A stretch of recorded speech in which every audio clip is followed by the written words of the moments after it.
alligator snapping turtle. Uh-huh. And Oh. he's from the bayou or the swamps of Florida in Uh-huh. the south. And this is a pretty good size for him, but they do get this big or bigger.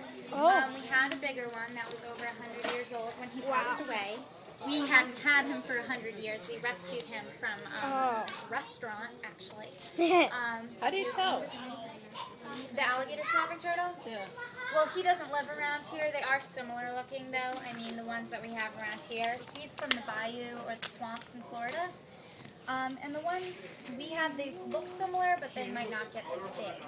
Well, how do you tell how old they are? He's about 60. I'm not sure how we know. It's usually by size that we have, and knowing where we got them from in the wild, they might not get as big.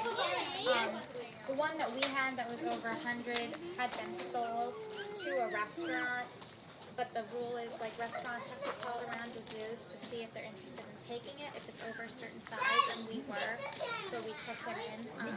But this is Igor, and the cool thing about snapping turtles, both here and in Florida, Yeah. is they have a muscle under their tongue that when they inflate it, It looks like a worm. that's right, it looks like a worm, and they just sit there and leave their mouth open, and fish swim right in, and they go, look at this delicious worm, and they've got their dinner.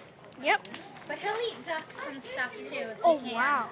Yeah, That's cool. we don't feed him ducks, but If he finds one, he'll eat it. yeah, if he lots of times ducklings you'll see them out on the pond, and Yeah. then the next day you might not see as many. It's probably because of a snapping turtle. Oh, I see. If we have regular snapping